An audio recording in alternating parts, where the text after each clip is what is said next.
मैं सदन में चर्चा के लिए तैयार हूं।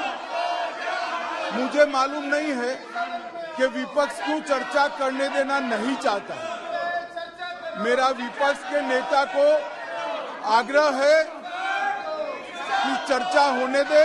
लोकसभा के मॉनसून सत्र में विपक्ष के हंगामे के बीच देश के गृह मंत्री अमित शाह ने विपक्ष को जोरदार जवाब देते हुए ये स्पष्ट कर दिया है कि मणिपुर हिंसा पर जवाब देने को सरकार तैयार है, परंतु विपक्ष सदन की कार्रवाई को आगे नहीं बढ़ने दे रही। इसके साथ ही मणिपुर के विषय पर भी चर्चाएं नहीं हो पा रही हैं। विपक्ष के हंगामे से सदन की कार्रवाई आगे नहीं बढ़ सकती।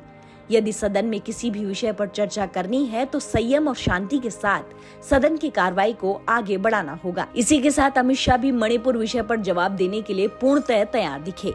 गौरतलब वाली बात यह है कि विपक्ष ने पिछले शीत सत्र में भी इस प्रकार अडानी मुद्दे पर सदन की पूरी कार्रवाई आगे नहीं चलने दी थी। कहते हैं रीढ़ विहीन सत्तारूढ़ दल और मुद्दा विहीन विपक्ष किसी भी देश के लिए हानिकारक होता है, परंतु ये बहुत ही हैरानी वाली बात है कि वर्तमान समय में हमारे देश का विपक्ष मुद्दा विहीन नजर आता है। जिस प्रकार पिछले सत्र में अडानी मुद्दे पर पूरे सदन की कार्रवाई को बाधित कर देना और वर्तमान समय में मॉनसून सत्र में सदन की कार्रवाई को आगे न बढ़ने देना विपक्ष की देश के प्रति जिम्मेदारी को संदेह में डालता है। इसी दौरान अमित शाह का भाषण चल रहा था और विपक्ष की नारेबाजी भी जारी थी। अमित शाह के भाषण के दौरान भी विपक्ष ने अपने शोरगुल और अनुशासनहीन रवैये को नहीं रोका।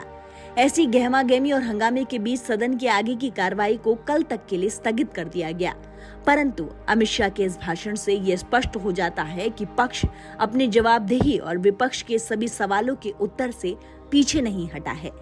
गृह मंत्री ने इस बात पर जोर दिया कि मणिपुर एक राजनीतिक लाभ उठाने का नहीं बल्कि साथ में चर्चा करके समाधान करने का विषय है। इस दौरान विपक्ष का हंगामा जारी रहा। फिलहाल इस वायरल वीडियो में इतना ही। आपकी क्या राय है इस बारे में जरूर बताएं हमें कमेंट करके। धन्यवाद।